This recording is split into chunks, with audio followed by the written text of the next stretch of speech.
Well, hey everyone, my name is Nathan Jones, and if you're new here, welcome. I like to talk about all things movies, specifically Blu-rays, and welcome to my film journey, where each week I have been covering the things that I've been watching and picking up, and I have done quite a bit lately in the month of May in particular. Last week I watched 24 movies, which is quite an insane feat, and honestly something I don't recommend people do. But I've also been spending a lot more time outside because I have a new puppy, so I'm going on a lot more walks and just getting more attention in that way. So it's kind of weird and bizarre to think about that I've been watching a lot more, but also at the same time going outside. It doesn't really correlate together. But that being said, this week I have quite a bit to share with you. I have 6 titles that I picked up in the mail or just in Springfield where I live. I also was able to watch a bunch of television series and then some movies, and I'm actually continuing with the Columbia Classics line, the 4K sets, and I was able to watch Volume 3, so we're going to cover that today. And I'm just excited to talk about movies and television, because there's quite a bit of stuff that I've watched this week. A lot of good rewatches, a lot of new discoveries, and I've just been having a blast doing it. But before we jump into all of this, I would love to know in the comment section down below what you've been watching, what you've been picking up for the week. Have you been watching anything on streaming? Have you been watching some things that have been collecting dust on your shelf? I know I have. All right, so now let's jump into the titles that I got for the week. The first one I want to talk about is something that I picked up locally, actually at my local Entertain Mart, which is an offshoot of Vintage Stock here in the Midwest. And I was really shocked to get this for the price that I got it at. I think I spent $40 on it, which is quite a steal in my opinion. It is the 4K edition of Paul Morrissey's Flesh for Frankenstein.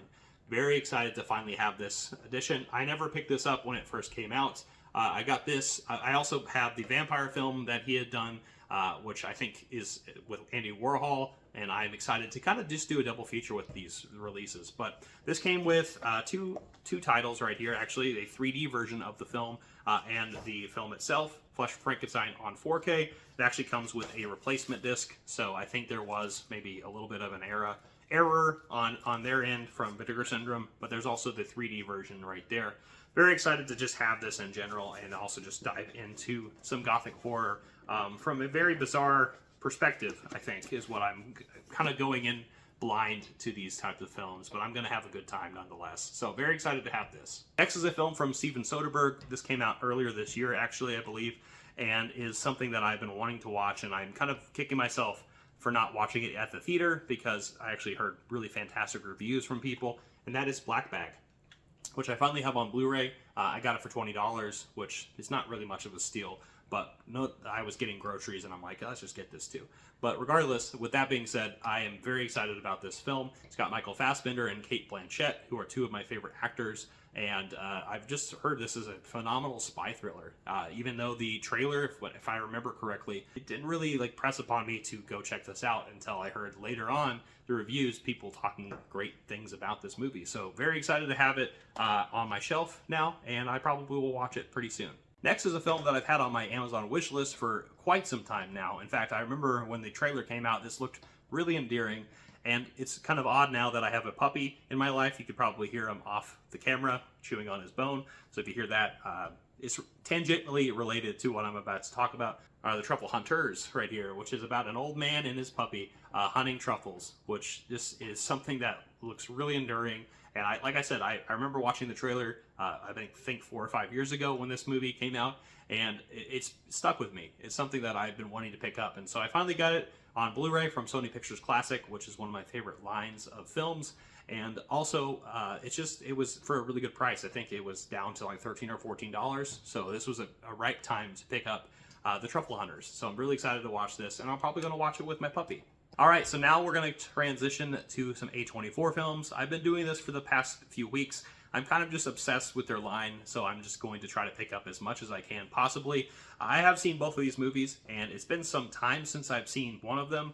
Let's just talk about that one first. But let's talk about Darren Aronofsky's debut film, Pi, right? 3.14. This is an experimental, I think late 90s film is when this came out. 1998 is when this movie came out. So I remember watching this and something like Following from Christopher Nolan around this time period. So this was some really experimental type of, almost feels like a film student type of work from what I recall from it. But it's about a mathematician going a little insane and having a lot of gravitas in terms of the person behind the camera, making and piecing this together. But I've heard this is really, really fun. It's a little disorienting if I remember correctly.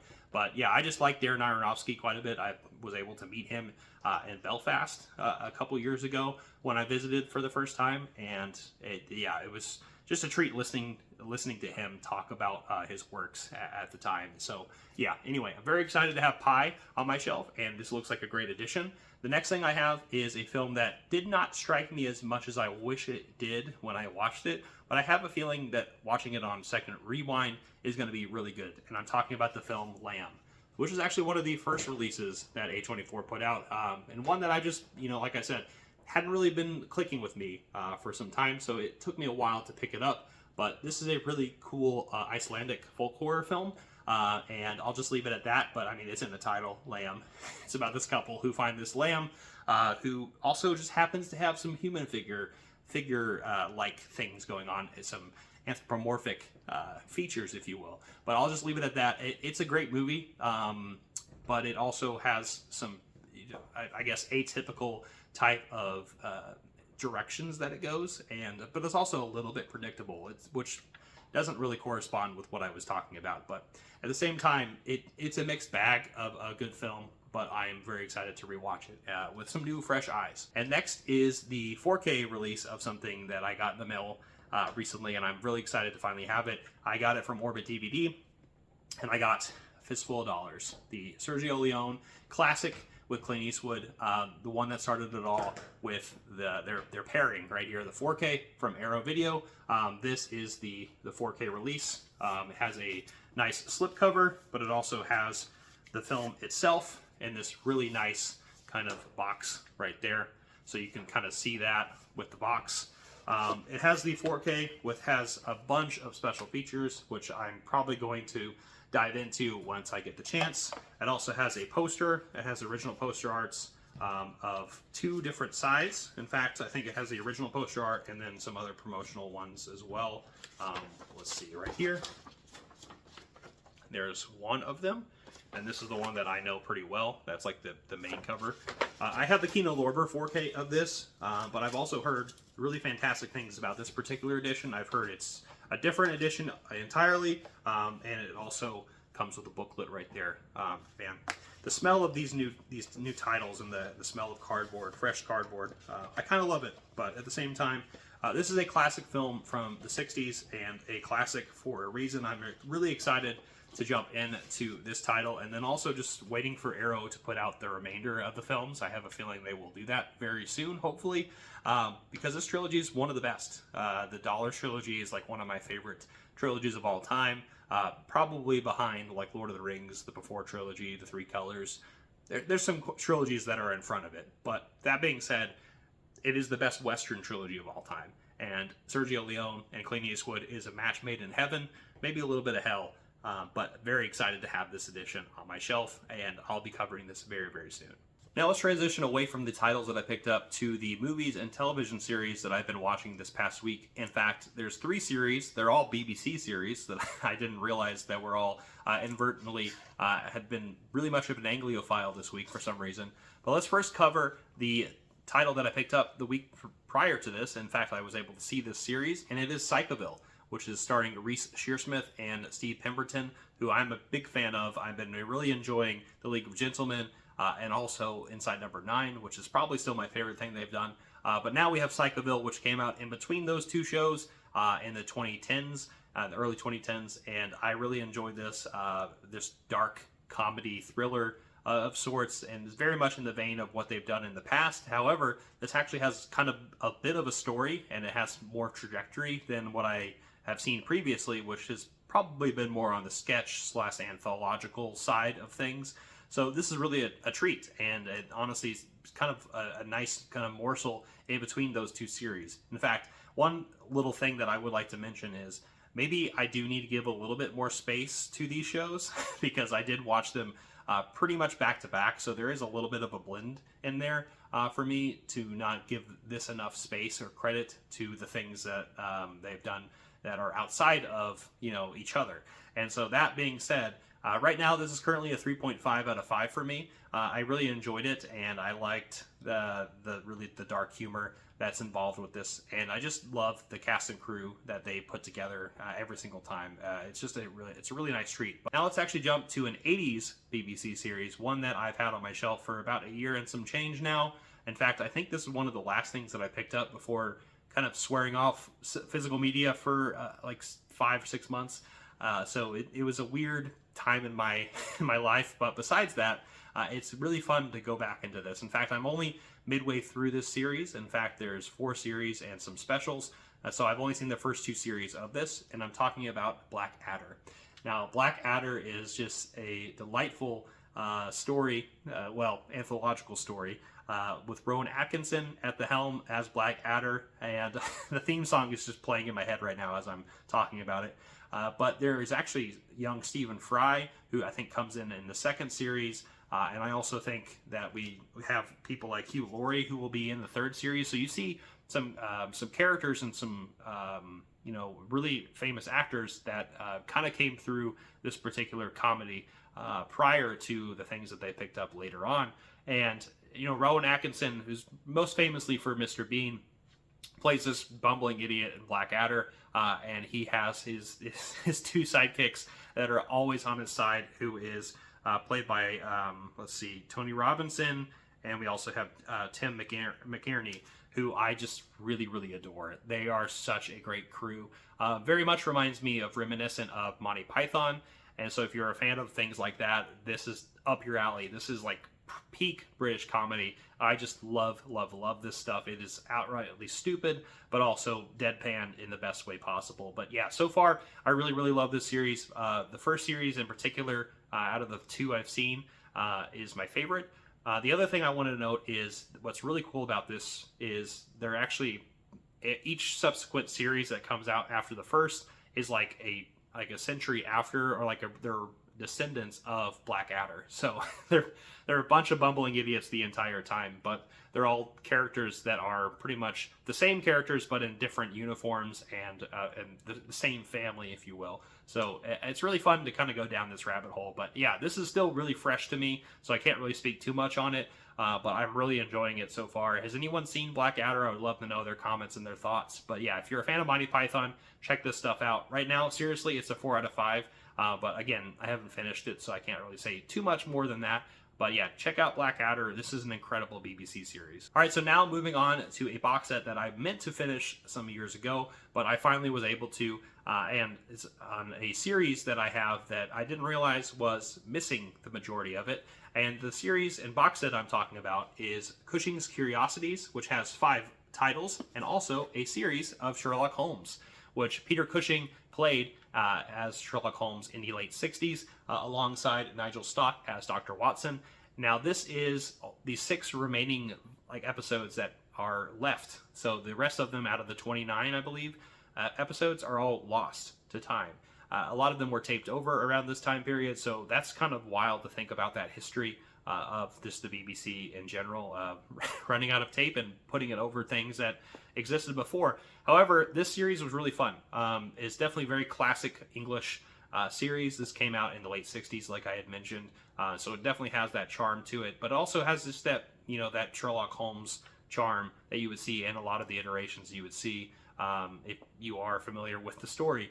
But the cool thing about this is seeing Peter Cushing as Sherlock Holmes. So as somebody who had seen The Hound of Baskervilles, that is a really fantastic Hammer story, but watching it kind of unfold in a different light with this was really much of a treat. However, it definitely felt a little all over the place, probably because there's only 6 episodes.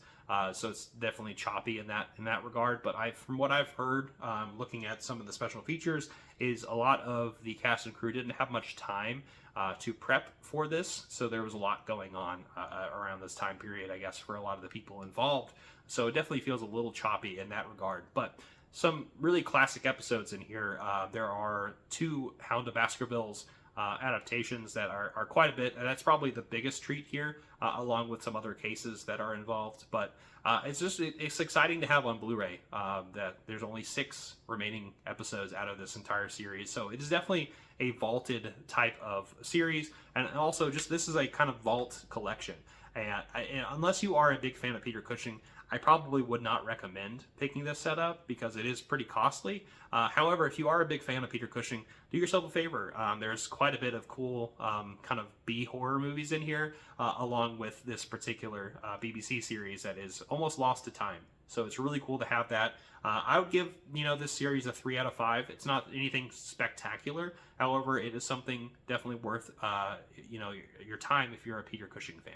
All right, before we jump into the big box set, let's first talk about a double feature that I watched this week from the Almeida films that came out in the 1950s, and actually a precursor to a lot of the Hammer horror that would come out later. So these Mexican stories are really, really important, and I'm really thrilled that Indicator is putting these out. I'm talking about the El Vampiro kind of collection right here, the Vampire's Coffin and the Vampire, which is opposite. So the Vampire and then the Vampire's Coffin is the sequel right here.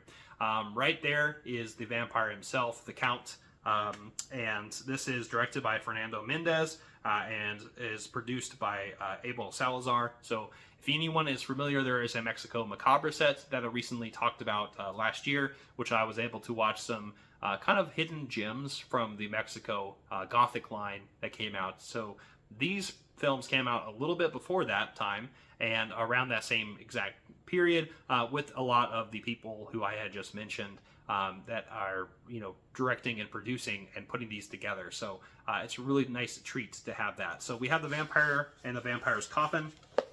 We have El Vampiro right here, which is just this crazy looking poster. I love that. It's actually just the cover of that right there.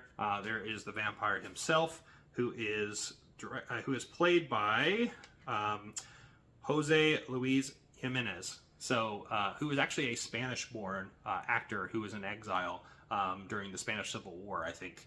So he came over to the United States, or at least to Mexico.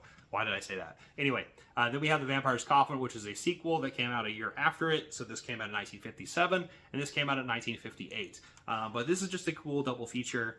Nothing terribly new in these particular releases if you've seen a lot of vampire gothic tales from this time period. However, this is a precursor to a lot of the Hammer horror films, and also a kind of a spiritual sequel to the Universal horror monsters. And what's really cool about this is it has that Spanish-Mexican kind of combination of a flair.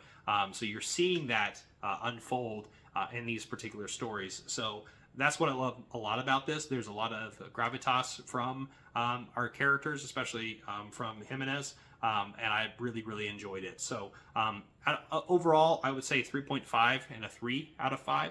These are really great titles, and titles that I definitely recommend people check out, especially if you're in a horror mood. There is a really great booklet kind of covering the trajectory of the entire this time period in general, and also just these hidden gems from Mexico that I think a lot of people just need more attention to. But I just really enjoyed this set, and honestly just excited to delve further into this release. So definitely check out El Vampiro. I definitely recommend it. Now let's transition from El Vampiro to a box set that I am just stoked to continue going down this line. In fact, I'm probably going to be covering Volume 4 next week, so we'll see, because I'm just having a blast with it. But let's first talk about Columbia Classics Volume 3. Man, oh man, this is a gorgeous set. I love the way this is designed. Of course, we have the Columbia logo with the films themselves that are housed in here. However, it's very loose. Last time I showed you how this kind of fell off, or at least one of the things fell off. So this is a little bit of some sturdy problems, but I do still enjoy the way it's packaged. It comes with this booklet that has all of the films and in really high quality paper, talking about all of the movies that came out and how they restored it, right? So right here you have, I think, From Here to Eternity, which kind of covers this classic 1950s film. And then you also have like the transfer notes that they did when they restored it on 4K. There also is a bonus disc in here, which is actually, speaking of From Here to Eternity, has a 1979 miniseries that I was able to watch as well, which, by the way, I enjoyed, which we'll talk about a little bit later. Now, before we jump into the bonus disc in here, let's actually talk about the films that are in this box set. There are 6 titles here. There's actually more than 6 that are bonus features in here. But let's actually go in chronological order of how this box set is set up. Let's first talk about a classic from the 30s that I absolutely adore. Let's talk about It Happened One Night. Frank Capra's one of his most monumental films. Claudette Colbert, Clark Gable. This pairing is just a match made in heaven. I love these two. They initially hate each other as they meet on this bus, and then they verbally spar with each other, just kind of in this wizened screwball comedy of sorts that eventually blossoms into a romance. In fact, there's a time where it does not all happen in one night, this entire story. However, there is a moment in this story where you do understand where they kind of fall for each other, and there's this nice little kind of laundry clothespin that is blocking them off as they are sparring each other, trying not to bother the other one, but they inadvertently fall in love with each other. And that's what I love about this story, is how sharp the dialogue is, the chemistry between the two. This came out in the early 30s, so this was like a transition between the talkies from the silent pictures to the talkies, and this is a film that did really, really well. This is a movie that just has so much heart in it, and it is one of the best films to represent this particular catalog. It's a 5 out of 5. That's how much I love this movie. I adore it. There's a lot of really classic moments from that scene that I had just mentioned with the bed sheet, then also the hitchhiking scene, which actually you can see kind of on this as they sit on a fence post. There's just so many things that are brilliant about this movie. Now, there are also some extra features in here as well on this 4K. The 4K looks really fantastic. I really enjoy what they could do of this, because this movie is over 100 years old now. Almost 100 years. I can't do math correctly, but there are some special features in here that I actually quite enjoyed as well. I was able to watch some of it. I was able to watch on the Blu-ray disc. There are some Frank Capra Jr. remembering and some commentaries. There's also some featurettes that are involved, but there's also on the 4K disc a 1956 remake of It Happened One Night that has Jack Lemmon in it and June Allison. You'd expect Jack Lemmon to be in a really great story, which, by the way, the title is You Can't Run Away From It, from 1956. It is a musical remake, which I did not like. I did not like this movie. It's a movie that definitely tries to capture the spirit of the original story, but definitely in a very Hollywoodized, plastic way. But like I said, I expected Jack Lemmon to kind of save it, but he really didn't. And it was kind of a scary movie to me. But I would give that like a 2 out of 5. That movie I did not like very much. But however, this classic right here, It Happened One Night, absolute banger of a masterpiece. One of the best films in this particular box set, and very happy to have it in multiple varieties. All right, so now let's transition to a 1950s film, one where we actually are going to talk about the bonus disc right after this particular release, but let's talk about From Here to Eternity from 1953. Holy crap, this is an amazing, amazing film. We have Burt Lancaster, Montgomery Clift, Deborah Kerr, Donna Reed, and Frank Sinatra in here. There's a bunch of stories about Frank Sinatra revitalizing his career because of this particular story, but besides them, you have a great cast here with Lancaster, Clift, Kerr, and Reed. Like, my God, this is a cast of people that you kind of fall in love with. Of this story that leads up to Pearl Harbor, the weeks preceding this, and also just of a barrack and a love story, if you will, as well. You have, speaking of love, let's look at this beach scene that is one of the most famous beach scenes to ever exist on the silver screen, and was very risque at the time that this came out. But man, oh man, this is a classic 1950s film. This is post-World War II, so a lot of the things going on in this particular film were around that time period, but also thinking about the Red Scare a little bit, because the communist pressure was like really, really present. And so the behind the scenes stuff was really interesting. It was very political in terms of the director, who is Zinnerman. Yes, Fred Zinnerman. Fred Zinnerman actually had kind of a lot of say in who he wanted in this particular release. Initially, it was going to be Robert Mitchum in the place of Burt Lancaster, and there was a bunch of other different people set up for these different roles. However, a lot of these characters, pretty much with Zinnerman's blessing, made certain that these guys get in it, and they blew the lid off the water, especially like Clift, Montgomery Clift, who is somebody who has always struggled in the Hollywood system. But I really, really adored this movie. It was really good to revisit this movie because it's been some years since I had seen it. I had watched it initially, and I don't think it clicked with me as much when I watched it initially. So watching this again on 4K was a stunner, and I definitely recommend people check this movie out. I'd give this a 4.5 out of 5.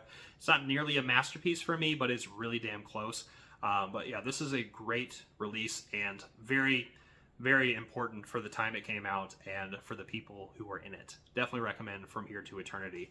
Now let's actually transition to the bonus disc, which is the From Here to Eternity 1979, this is actually upside down, 1979 series that came out. And actually there's a mini series. There were some episodes in here that eventually led to another series, which I have not seen. However, the bonus disc in here is a retelling of that particular film, but in a more modern context. And I actually quite enjoyed it. I was pleasantly surprised by it, and it was a good solid almost 5 hours. So a lot of stuff there to cover that and expand upon what you had seen in that film.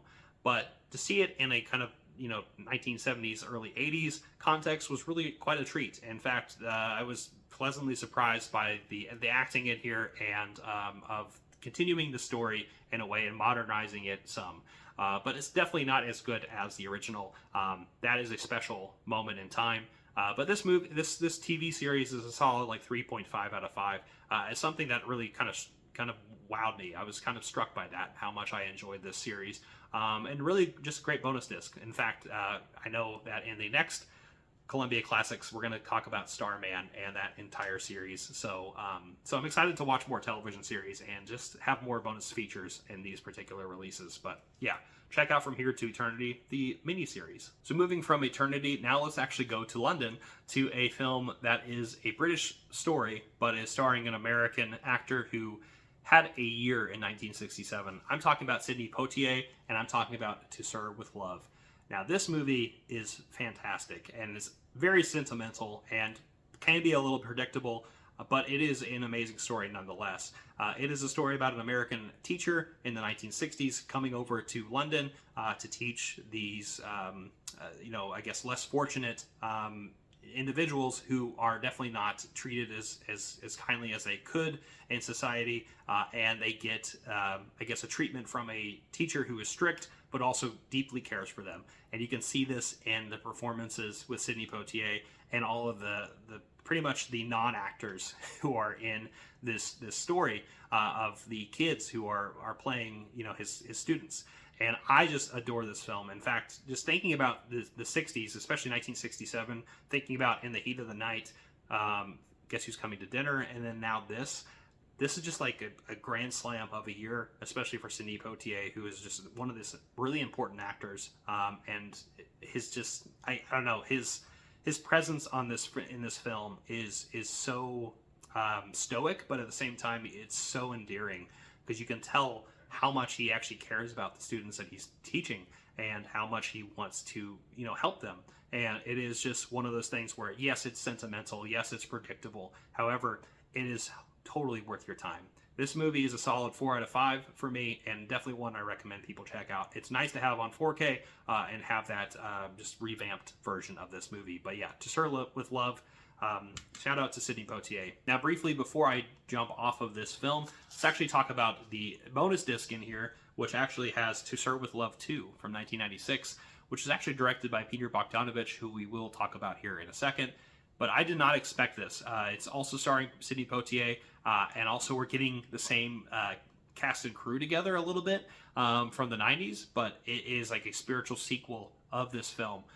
Where it's kind of more in the 90s and with a more modern context, and it is a completely different story. However, it does pick up looking back at that first story and looking back at it like in a fond regards. and I really enjoy that element. And I think Peter Bogdanovich actually did something a little endearing to this story. I don't think the sequel is necessarily necessary, but at the same time, it's definitely worth watching and is a nice comfort film.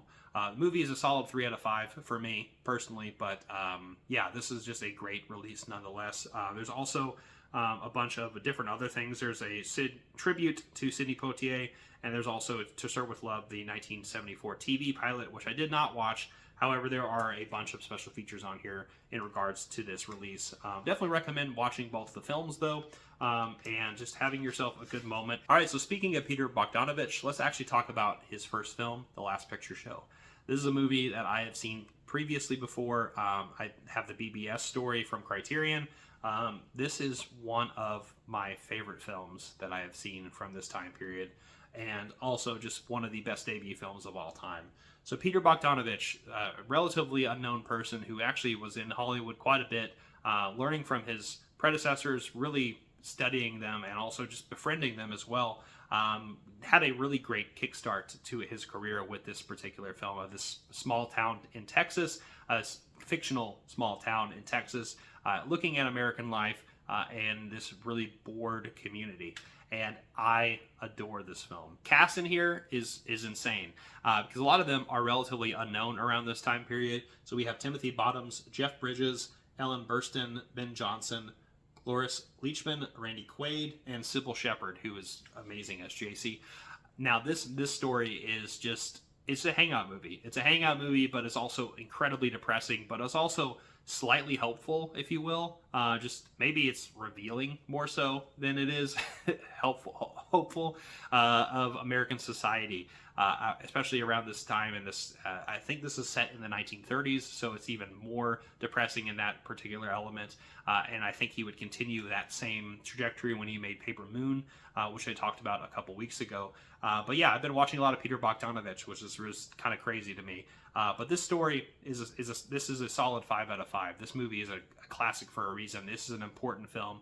I highly recommend everyone watch it. It'll make you cry. It'll also it'll frustrate you so much, but you know the people in this story, and they're incredibly relatable, as we've all been through these times in our lives. But this is just a reflection of American society at its time, and is still very relevant to this day. So I highly recommend this film right here.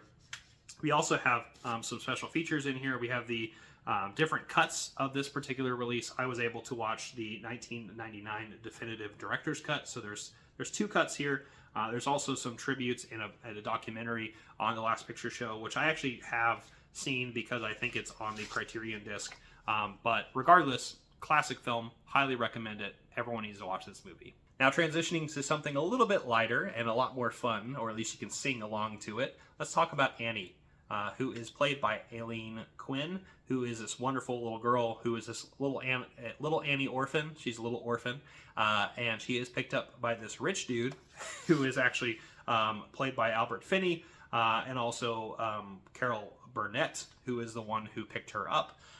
And honestly, everyone loves Annie. Everyone who comes across her is just adores her. But pretty much Albert Finney is this rich guy who pretty much has no time for nonsense, always very focused on business. But when he meets Annie, he opens his heart up, and he kind of changes his tune. So it is really weird to think about the class structure in this particular film, because it definitely feels very fictional in a way. Because normally you don't like the people who are like super rich, but at the same time, this story is endearing in that way. And Albert Finney actually has a really good parental father figure, that opens up as Annie is just this delight of a character who just has her dog with her, and just is kind of just challenging things left and right and in the best way possible. But this movie is just so much fun. It brings back a lot of memories. There's a lot of really great tunes in it. The 4K looks really stunning. There's a lot of things that are a part of this particular story that I really, really enjoy. This movie is a solid 4 out of 5. I'm starting to enjoy musicals more and more as I get older, which is a little strange because I initially did not like them. But yeah, Annie, fantastic story. It also comes with a 1930 30s story here, 1932, Little Orphan Annie, which is an interesting story. It's about an hour long, and definitely more in the early talkies phase.